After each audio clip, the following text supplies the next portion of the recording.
again, myself, Nathaniel James, hosting Walk a Mile in My Shoes podcast. And today's guest we have Sarah Rose, my sister. So obviously me and you, we go way back from very, very young. Yeah. Say straight people, Sarah never used to like me when I was younger. He didn't like me. No. Well, we didn't like each other. We didn't like each other, yeah? We used to go pots and pans, we used to clash a lot. And then, you know, as I got older and I matured and I realised, you know, I was a bit of a terror, I said, sorry to Sarah. Sorry, Sarah, oh my God, I shouldn't have said those things to you. And, you know, you forgave me and then moving on. We're good friends now, do you know what I mean? And obviously we look back at our childhood like, yeah, we were just stupid. Young teens, you know what I mean? You said horrible stuff, I said horrible stuff, we meet in the middle and then, yes, here we are now. So I know a lot about you, Sarah, and stuff like that. But for the people who don't know about you, where was you from? A little bit about your background. How was life when you was growing up? And then we'll go on to the other question. So I grew up in Lee Village. That's where I know you from. Lee Village! I've one sister, my mum, my sister's dad brought me up. I had a really good childhood, to be fair. I actually really enjoyed my childhood. Didn't really do good at school. I was a clown at school really, and I didn't concentrate on my GCSEs or anything like that. I left school, got a job instead of going to college, like further in education, and then I ended up getting pregnant. I had my first son at 18. Then I had another son at 20. So yeah, I was a single mom as well.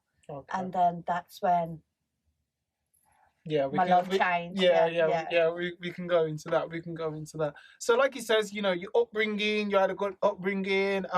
School, didn't really like school. School wasn't for you. Academically, for a lot of us, that was the same case. It was just like what they was teaching us. You know, it was going through one ear and out the other. Okay, I remember going to my head of year. And telling her, look, I was addicted to wagging school. Okay. I'd wag at least one lesson a day, and I told her, look, put me on report, and I need to stop. And I just used to forge the signature, and she just did. She knew it. So even though you asked for the report, you just forged. Anyway, what's the point in that? So you had to just carry on doing what you was doing.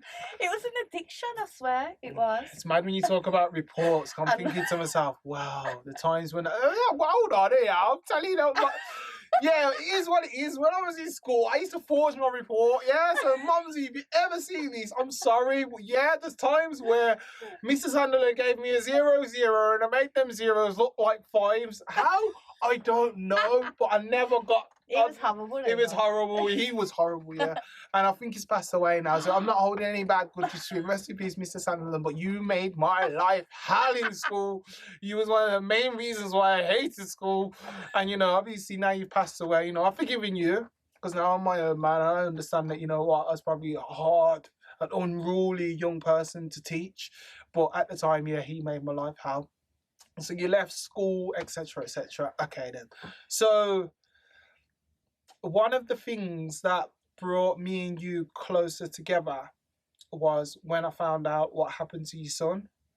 And it was like, it was a massive shock to all of us, you know, just seeing you in the paper and seeing your son in the paper and stuff like that.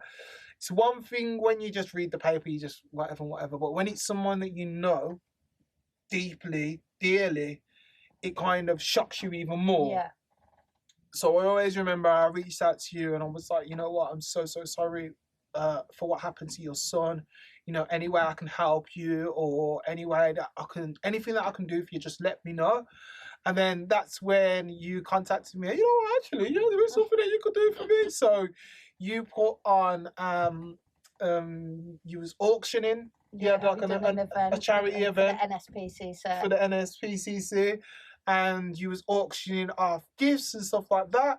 And you asked me to be the auctioneer. Yep, your first time ever. First time ever. A crowd. Yeah. In front of a crowd. Oh, they said, that person with the arm up. It was a bit like, okay, because I loved watching them kind of things on TV anyway. So it's a chance for me to kind of like get into, and I got a lot of good feedback. Look at you now.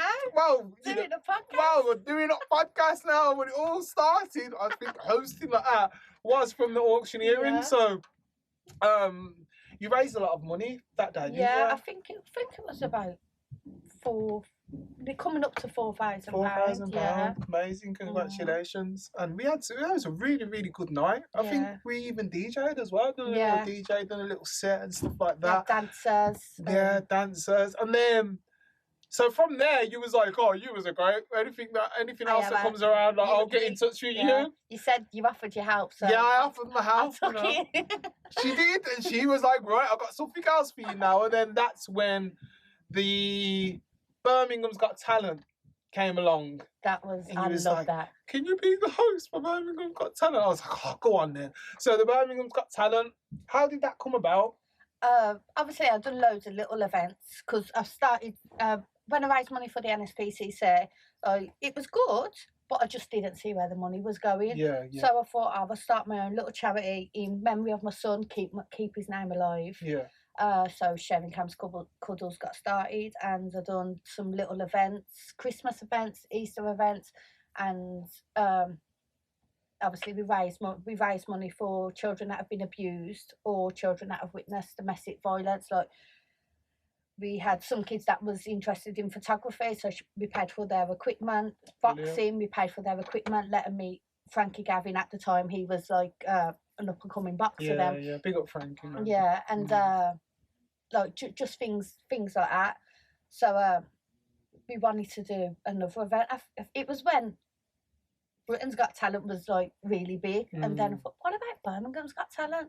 Then obviously we asked you. Yeah. We asked D. Kelly. Yeah. We asked Frankie Gavin. Like, Frankie. You three have always been massive supporters of me, and I can't thank you enough, really. And Kimberly Miles as well. Yeah, legendary Kimberly Miles. Yeah, big up Kimberly.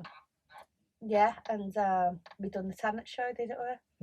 So that was amazing. There was an amazing singer who won it, Carmen. Amazing voice, Carmen. Wherever you are, come back to music. I got in contact with her uncle because I was like, I don't have her on socials or her parents and stuff like that, and I spoke, and he was just kind of like, oh, you know, obviously she's gotten a bit more older. Confidence isn't the same as what it was when she was younger, which is a shame because she's got an amazing voice. So Carmen, wherever you are, I hope you're well. And it'd be amazing if you came back to music because your voice was God-given and you tore down the place that night. Yeah. Yo, the voice! Everyone was like, oh, you know, and that voice just hits you. And it's so powerful that it just pins you to the wall. She had one of them voices, didn't she? So she was amazing. We had an array of amazing acts. Yeah, there was loads, And it was such that everyone was supportive of each other. It was a very community-based thing where everyone was getting behind each other. So these are the things that you've done for the community to raise awareness of child abuse.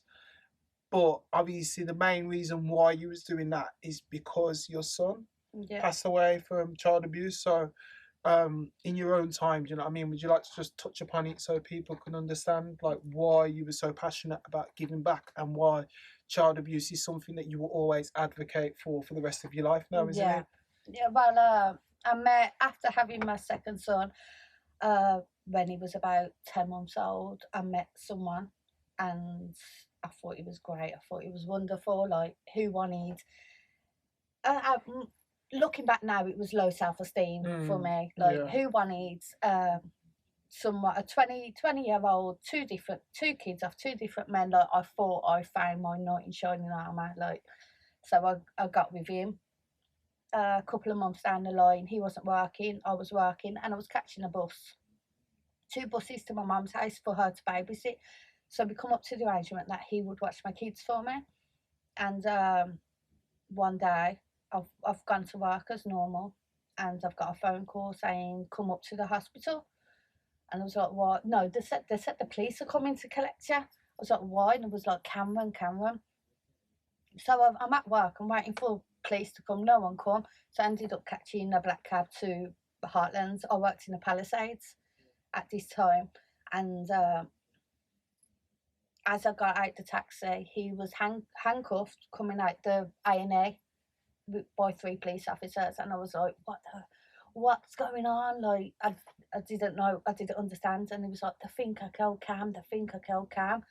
And I was like, what? Why would they think that? And I've gone in, and it was like slow motion. My mum was already there. I don't know how she got there. My sister was already there. They had tears rolling down, and it was like all the nurses just come out and looked at me, and I've just fell to the floor and just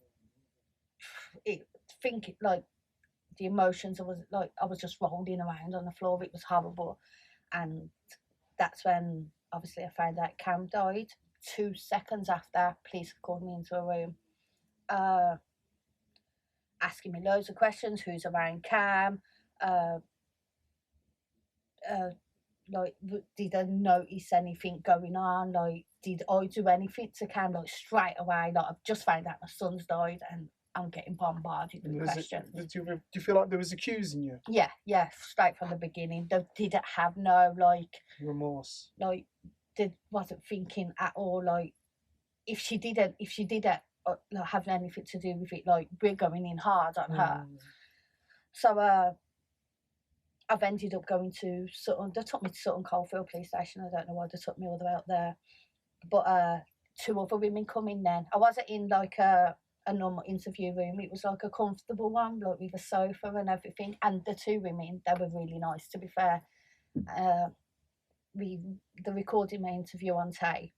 I don't think I was arrested at the time. I can't remember. It was just an interview. But then, yeah, I wasn't arrested at the time. But because then a couple of hours later, they come back in and went, I'm so sorry, Sarah. I'm so sorry, but I have to do this. And they arrested me for manslaughter by gross negligence and knowing or allowing a child to die. Then they put me into a cell, and a police officer, the door was open, a police officer was sitting there. They must have had me on suicide watch or something like that. But like, I remember just lying in the cell and just thinking, this morning in my life, I had it all. Do you know what I mean? I had it all. I left for work and I waved goodbye to my son. I had this man, my older son at the time, was at his dad's house, so he wasn't there. Now I'm lying in a cell, accused of killing my son, like. And I remember I kept like falling asleep and waking back up, falling asleep, but every time I woke back up, I'd wake up screaming because it was like it happens again, and it was horrible. I think that happened on the Thursday or Friday. Yeah, that happened on the Friday. We went to magistrates court on the Saturday because it's not open, is it? But it is for like some cases or something. Yeah. Didn't get bail, and they took me to, I think it was called Eastwood Park in Gloucester, a women's prison, and they wanted me to do gym inductions and the prison induction, and I was like, I ain't doing none of that. Like, are you crazy? And one of the prison officers was like, don't tell no one why you're in here. So why? I've got nothing to hide. I haven't done nothing. Like, and like, don't. So obviously that really scared me, and I remember I was really like, I wouldn't eat. I never ate. I didn't leave my room. I remember a prison officer was outside. As she knocked the door, she went, oh, I'm going in. Like, I just felt so alone, and I just wanted my family. I wanted my son back, and like, I was thinking, is this what my mum's thinking? Is my mum thinking this? Is my sister thinking I've done something? And yeah, so I was in there for a week, and then I got bail, but my bail conditions was I wasn't allowed around children under 5, and I wasn't allowed in Birmingham, so I wasn't allowed around my older son. And I went to Gloucester for a couple of months with my older son's dad's family. Okay. So I was staying with them. I still didn't believe that he'd done nothing. I still thought, no, he didn't do nothing. And then I sat down with the solicitor, and he threw the evidence in front of me, and he died of ruptured spleen, ruptured liver. He had that many bruises on his stomach that you couldn't tell. He had a slow bleed on his brain, and he said they fell off the settee, but the doctor said that the impact was that hard. It was like a really bad car crash. And So this is when I started to think he must have done something. He must have. And in court, he said that he fell off a settee, but he took him to his mum's house because he was getting tired. Like he went quiet and went unwell. But I live right over the road from a doctor's surgery. Like, why didn't you take him there? And then when he got to his mum's house, it took him 15 minutes to phone an ambulance. I lived in Bromford at the time, and his mum lived in Castle Vale, so it's just over like the Spitfire Island.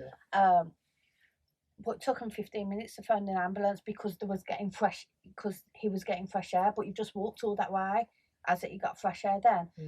And I asked, so would he have survived if they would have phoned an ambulance straight away? And I said he wouldn't have anyway. Because like how horrendous the injuries were. Yeah. And just from then I went off the rails. I went completely off the rails. Alcohol, cocaine, like anyone that was drinking, I'd want to be around them. Like I wasn't caring for my I got acquitted. During the trial, evidence was shown, but then the judge acquitted me of all charges before it even went to the jury. Okay. So then we had to wait for a retrial. So I was allowed back in Birmingham now before the retrial. But that's when I went off the rails, drugs, alcohol. Just partying, just trying to take your mind off. Of I didn't even. We had to have social services meeting for me to be around my son again. I'm thinking I haven't been they've just dropped the charges, so why? So I just forgot about it and was just doing my own thing. And then we had his trial again, and he got found guilty and sentenced to 17 years on an IPP. So after that,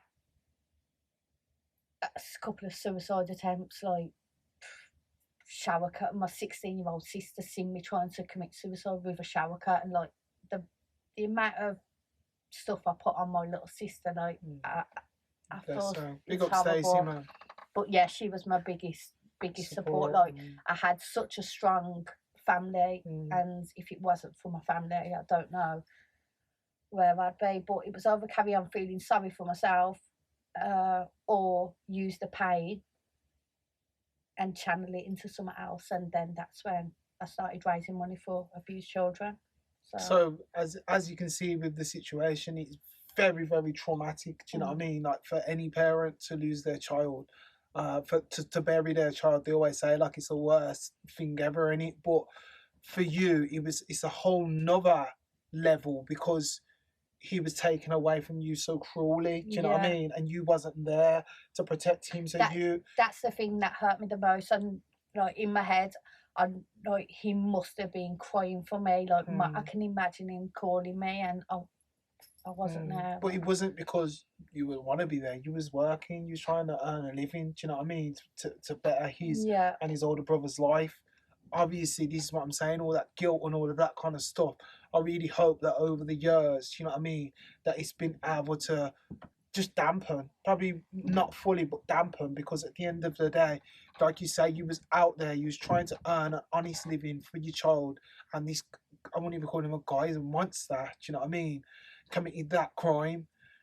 Like he says, that could have been enough to push you over the edge, but you turned it around. You use your son's memory in a positive way to not only help support others, but raise awareness of child abuse. And I'd like to think some of the times in that as well, some of the things that you've said, some of the statements that you've put out there, you try to advise the mums to look out for warning signs or little tiny things, or do you know what I mean? Yeah, well, I get messages. I was off social media for ages, but when I was on, I'm back on now, but I get messages.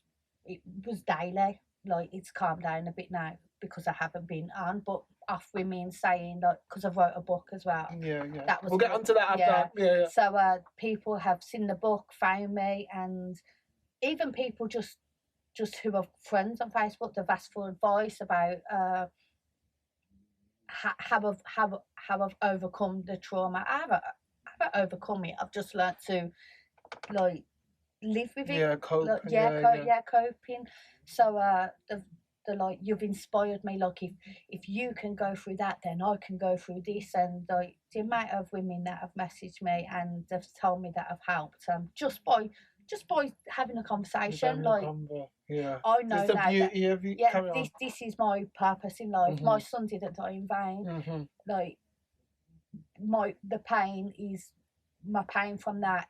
Like, I found my purpose in life now, because and it's to help others. It really is. And every time that, even like you say, like, you know, I haven't really been active with the charity for a couple of years. You know what I mean? Obviously, you've had like more children and all that kind of stuff.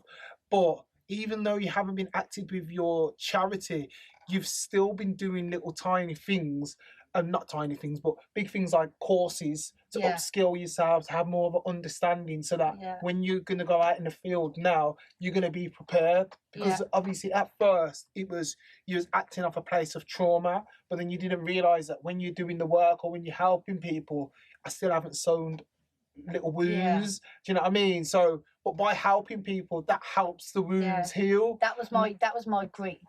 That's how I handled my grief, by helping people. It just made me feel. It makes me feel still now. It makes me feel so good just to help people. It really does. So obviously, rest in peace, man. Cam. You know what I mean? It's such a shame, what happened. But you are a living testament. Do you know what I mean? That what don't kill you makes you stronger. Do you know what I mean? And makes your family stronger. And obviously, what were the effects like on your son, and your older son? Me and Tiara, we didn't have a great relationship up until he was about 11. He was 3 at the time when Cam died. Up until he was about 11, he still used to say to me, "Mum, why did you leave me? Why did you leave me?" He couldn't get what, But as he's got older, like he's 17 now, he probably only in the last 3-4 years our relationship has got really good. But he's such an understanding, caring person. He's the best role model for my other kids. He's doing A levels, law. Amazing. Like, yo, how have I got a son doing law? Like, come on. He's just like, he's just understanding now. He'll say to me, "Mum, I know why you wasn't there, and I know why you done that.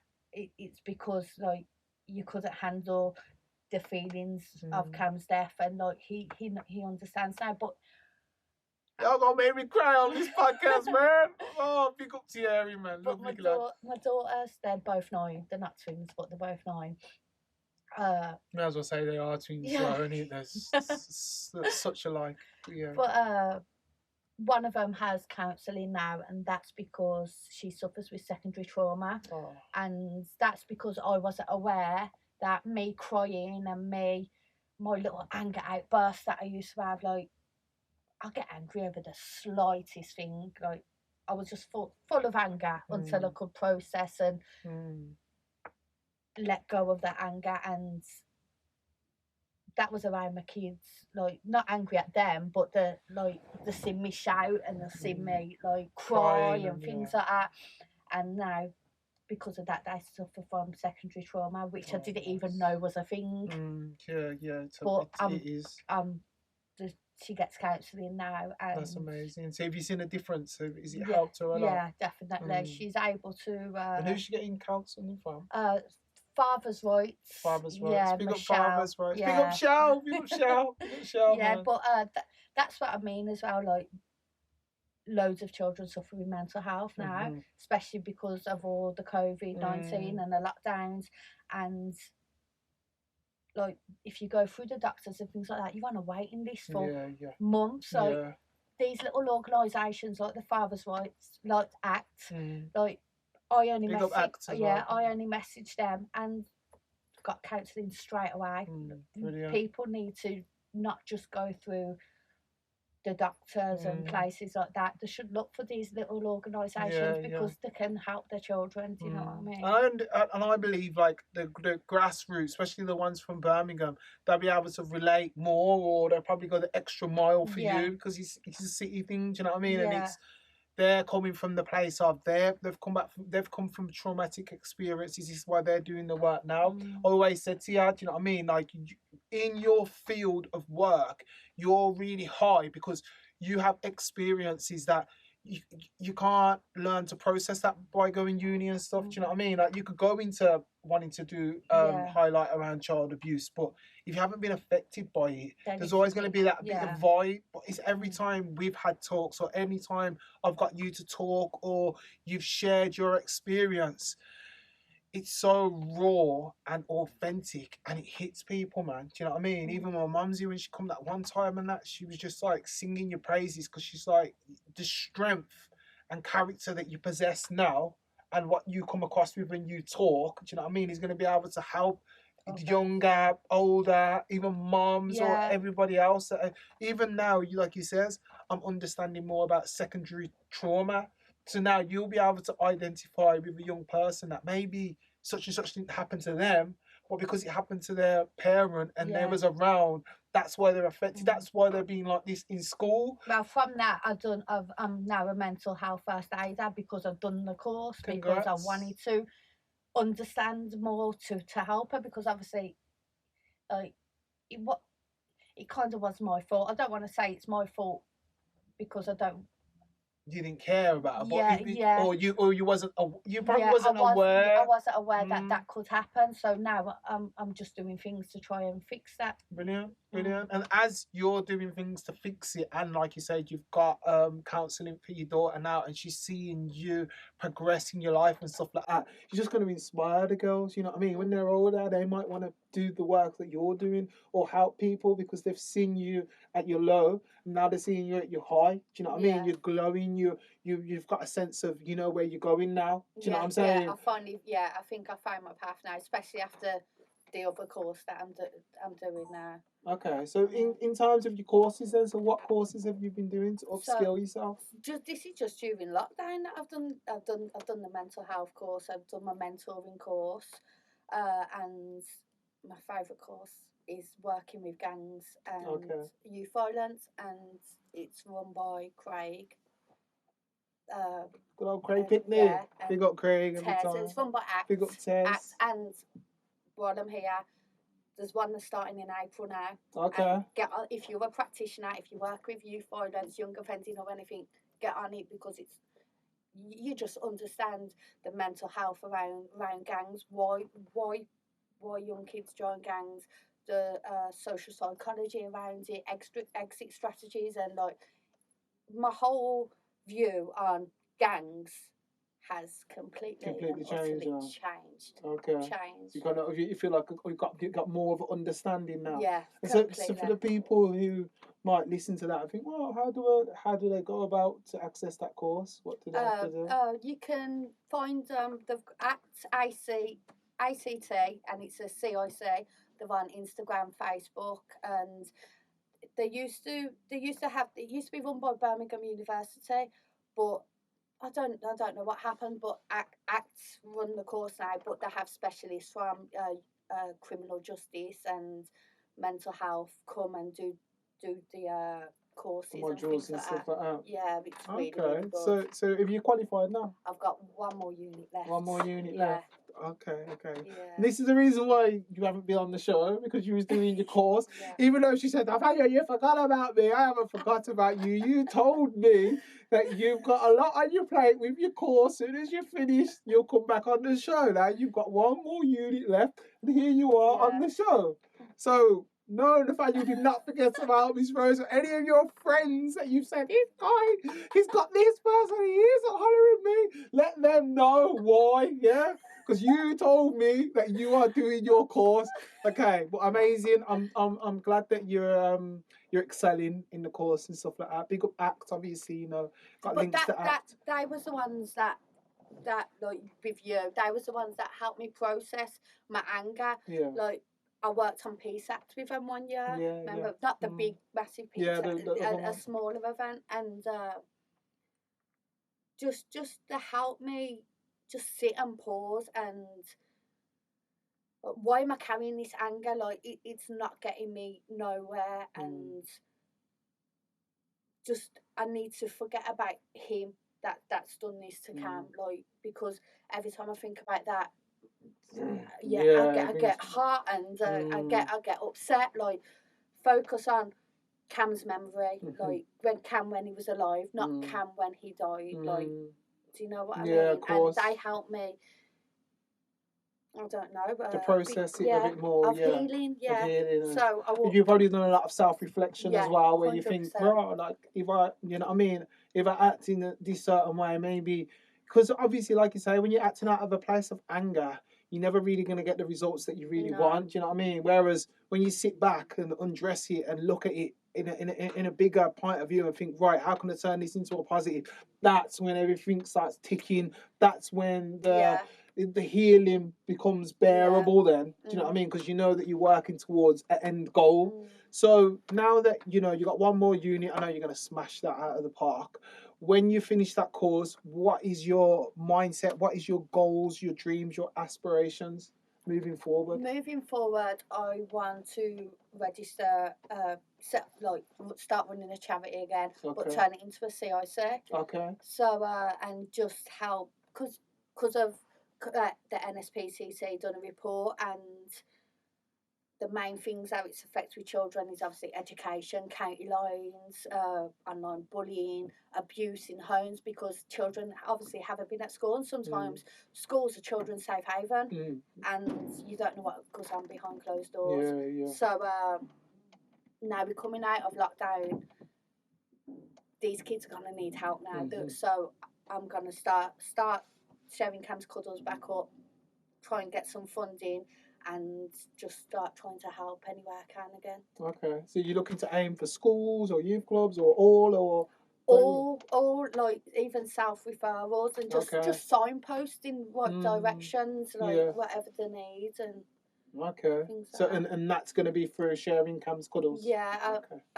What about events? You looking to when the pandemic's over? I'd like to, because I really did enjoy that, and it was bringing the community together. Like, you don't see it. Something that's desperately needed now. You don't really see it at all.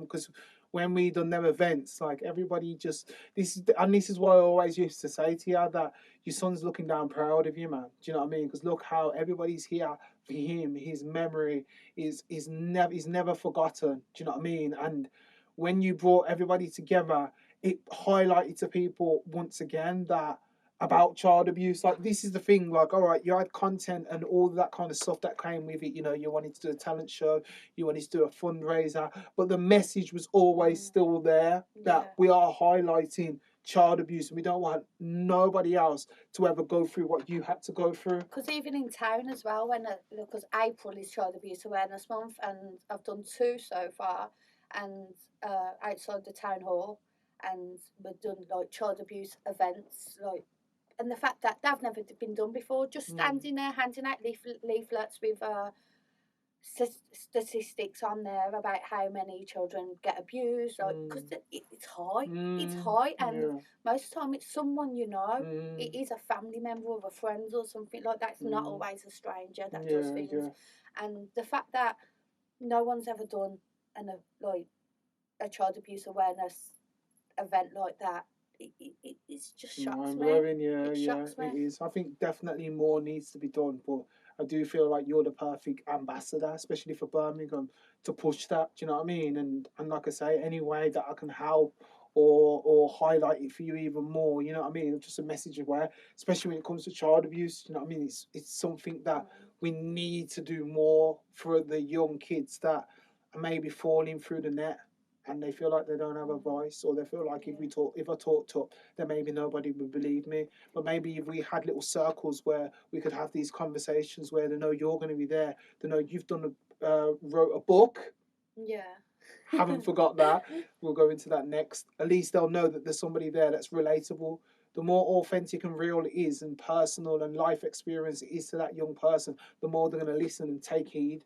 It's because as well, I don't think children are naughty. There's no such thing as a naughty child. Like, they've been through stuff to become like that, and like even with children getting expelled from school, like they've been in school, they've been naughty. Like, schools just want to kick them out straight away, and once a child is kicked out, more time they're going to be in the criminal justice system, and they're going to groomed, county lines, and things like that. And I just think we all, as adults, it's our responsibility to help understand why these children are acting out the way they are, and to help them. And how can we support them? Yeah. Because a lot of people are like, oh, when I was younger, I never used to do that. Okay, then, but if you've got everything all sorted out, then go out there and support them young kids. Go and sit down there and speak to them. Because some of the things that they come with, you ain't even going to be able to relate to. You're going to have to go back and do your research, because the generation, what it was like when we was younger to what it's like now is completely different. It's changed.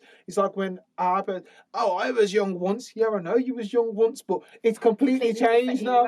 And it completely changed from yours to ours.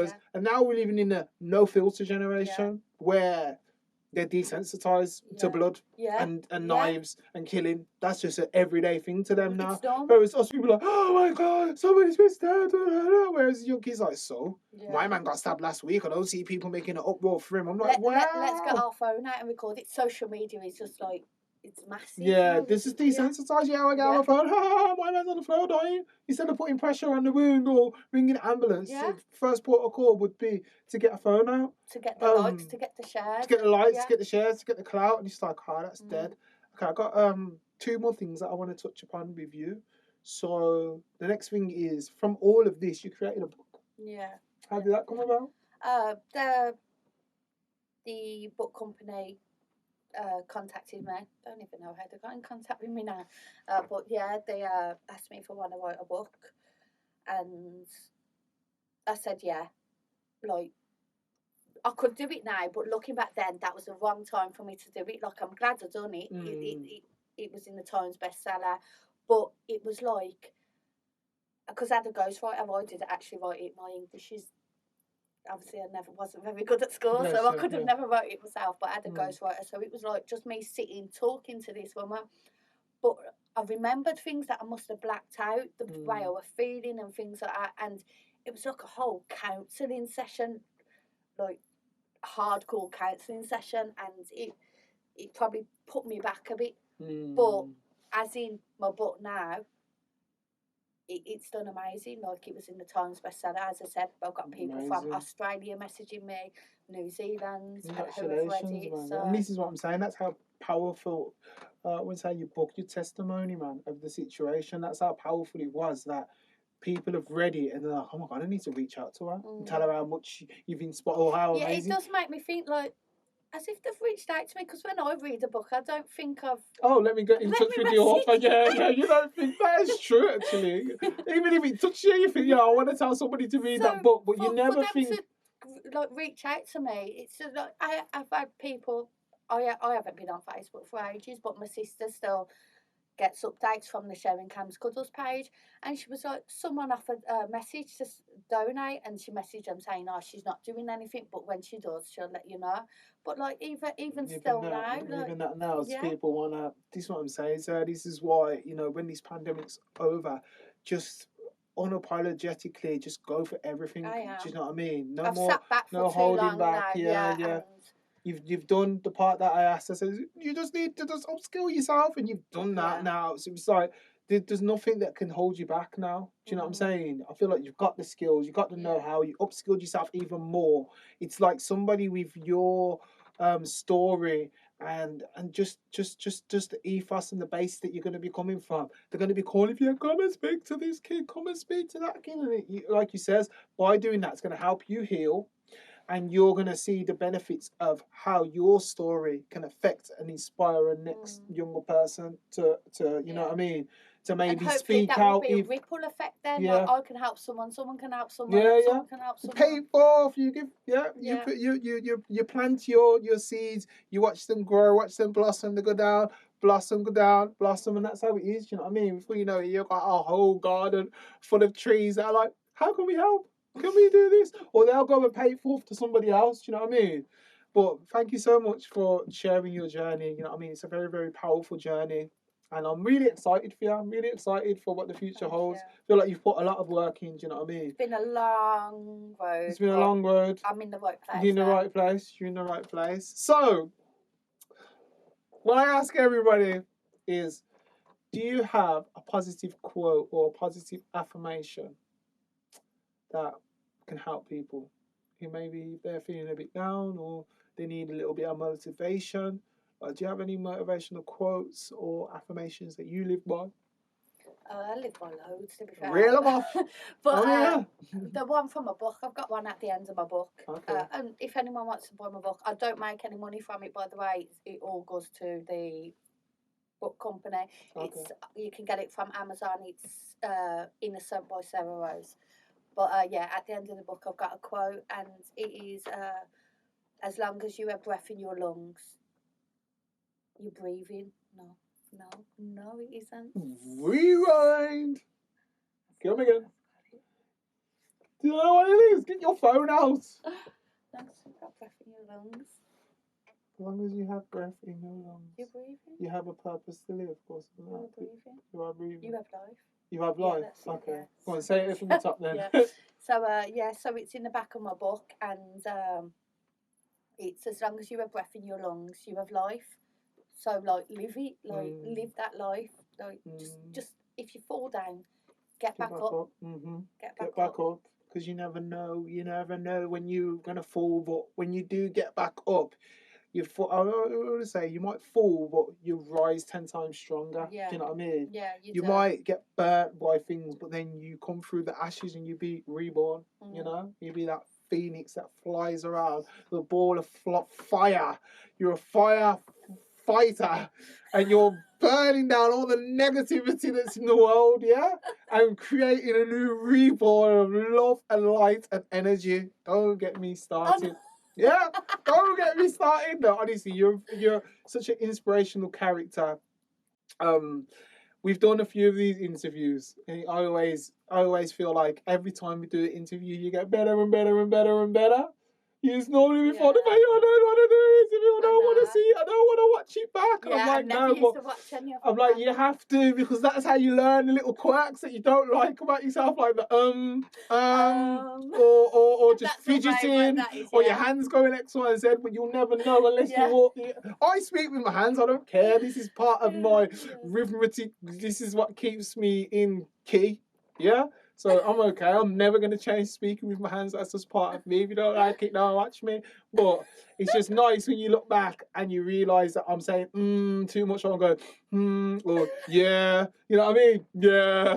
Yeah. And I'm watching back and I'm like, oh my days, Nathaniel, shut up.